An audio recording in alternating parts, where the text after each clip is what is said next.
folks, welcome back to the Homestead Skill of the Month Club. I'm Esther Emery, and I'm here today with Melanie Lynn for one of our Tuesday chats. Melanie and I are actually shooting two videos at the same time, but you're seeing them a week apart. So I can say that last week we talked about a lot of the emotional and kind of motivational stuff behind clean eating and whole foods eating. We got a little bit deep. Today we want to just be super practical. So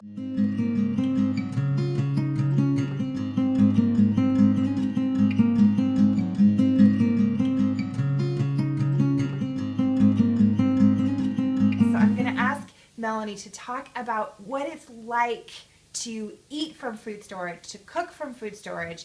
We're here in late winter here in Idaho, and what is it like, Melanie, to go down to the cellar and get your food, and what kinds of things do you prepare? Well, for us, it's been just such a pleasure to eat from food storage. We've really enjoyed it. And the reason I think that we have so much is just because we've decided to be really deliberate about it. It's really easy for me to get tired and not want to put the effort into making a meal. But we've just found that if we meal plan and we really choose this, we're committed to doing this. We're going to eat from what we worked so hard to produce. Right. Then we've really felt like we've eaten better now than what we were before. Mm-hmm. Right. So can you suggest, if I want to be able to eat from my food storage without having any of this precious food go to waste, what kinds of cooking skills or techniques should I be learning? So one of the things that we found really important is to not tie yourself down to recipes. So don't feel like you have to go and find all these different recipes that have really specific ingredients. Instead, we found that we can go and make really healthy, nutritious, very flavorful meals from what we have in food storage. And one of the ways that we do that is by developing the flavors in the pan. So I do a lot of cooking on the stovetop, and I almost always start with something aromatic like an onion, and I really, caramelize it and develop that flavor. And then I'll put in my, meat or whatever I'm using for the protein, and I'll sear it and really develop that flavor. And so by layering, then we can really infuse the flavors into, if I throw a starch in on top of that, then we can let that cook and it all infuses and you really get a depth of flavor. But I didn't follow any kind of a recipe. It's just whatever I had that needed used up today, that's what I use. Now we have chickens, so you're talking about working with beef, right? Yeah. Can you sort of describe your basic recipe that you might do with beef? Yeah, so one of my favorites is beef stew. And I'll go down and I'll get the onion, I'll get the beef, I'll get some tomatoes, we've got potatoes at food storage that we gleaned this year, and then I'll just throw all of that together and let it all kind of mingle and mix, and throw in some beans and to just kind of extend it. But yeah, that's one of the ones that we really love. Great. And we'll just write, it's not exactly a recipe, but I'll write a narrative form of that below. Do you have a video about that? Yeah, I do, actually. Okay, and we'll link up the video about that too. And then just to offer sort of a contrast or another thing, the meal that I frequently make from my food storage and kind of vary compared to what I have the most of in terms of vegetables is my chicken casserole. So I have enough chickens in my storage to have one per week for the entire year.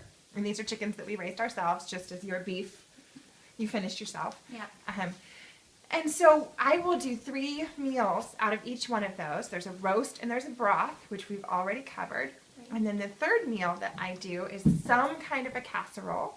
And it's always a little bit different, but I have a gravy and I have the chicken. And then I just add in whatever vegetables we have the most of that will work well for that. So, and we'll share that as well to give you an idea of how we have a kind of general recipe that then can respond to what is really in the food storage and really ready to be used. Yeah.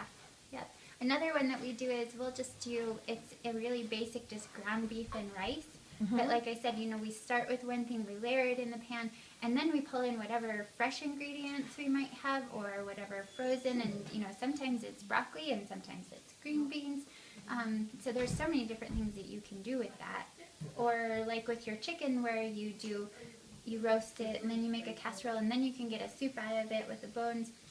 You can do that with the beef as well, where you start with, a bone-in roast, and you roast it, and then the next day you're going to make stew out of what's left over, and then you've got those bones so you can bring in a broth, and same kind of thing where you're thinking, how you can extend it, but also how you can just bring this in or that in.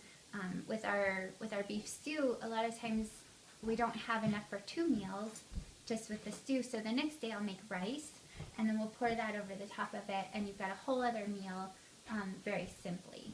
So think simple, but also just think about each flavor and how you can put it together. It really is very simple. Great. And that can help with meal planning too. If you realize that there's a sequence between, once you have this chunk of meat or once you have this kind of prize item, that there's a sequence that you go through with that. Yeah, that you don't have to say to yourself, oh, what am I going to make tonight? You can save yourself some energy and time. Yeah, and we've tried to do a lot more meal planning just to free up my brain because it's too busy with too many other things to think about dinner.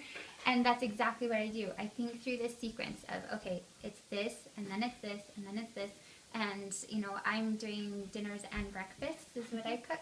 And so I'll think, okay, well, if I prepare more rice tonight, then we can use rice for breakfast in the morning. And so it does have a lot of patterns to it.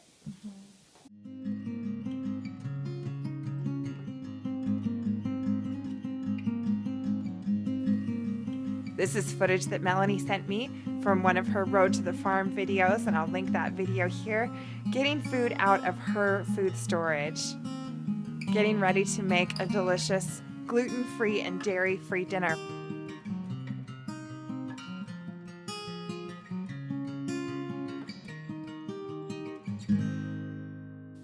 Certainly every family has their own restrictions as well as preferences, but I thought that giving you a close-up look at my menus, which of course you've already seen the plates if you've watched our Little House vlog over on the other channel. You've seen all these things end up on the table at dinner time. We're so grateful that we are able to put food on the table at dinner time each night and able to go really a whole month without shopping. It's less variety than some people expect and more variety than some people survive on. We eat beans and rice about twice a week and a roast chicken once a week. And there's a no recipe soup and a no recipe rice dish every week. And in the morning we either do porridge, which is slightly fermented oats, or loaded eggs from our chickens. We also have canned fruit and canned vegetables. And we have pickles on the table pretty much all the time. Lots of jam, various kinds of jams and jellies and apple butters to dress up our breads. And we're always spreading things on breads. That's a pretty important source of calories for us in the wintertime. All the different kinds of starch. There's also rice and potatoes.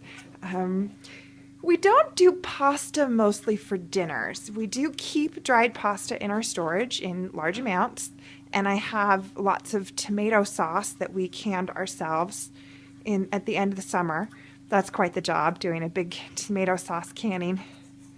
It's a couple of days of pretty hard work to get that tomato sauce into jars, but it sure is nice to have it.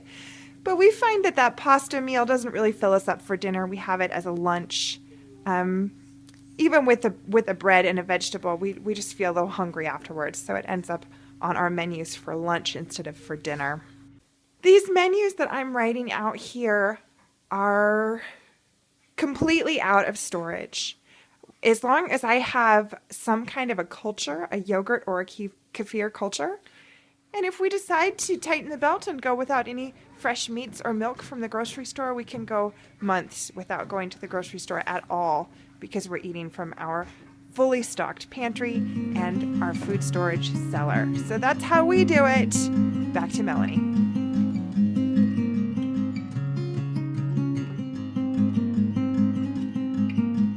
Well, we're so grateful that we had Melanie with us for a couple of videos here. Thank you so much for hanging out with us. Thank you for having me. This has been the biggest treat ever.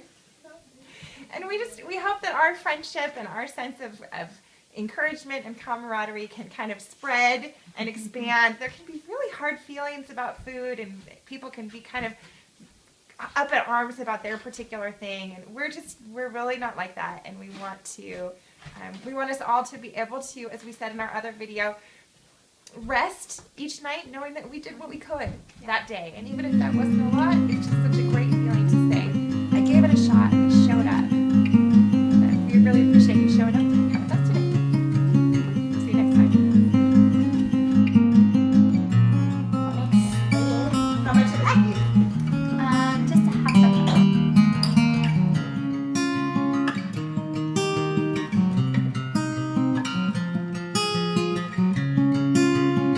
Hello folks, and welcome back to the Skill. I'm going to have outtakes from this one. I don't usually have outtakes.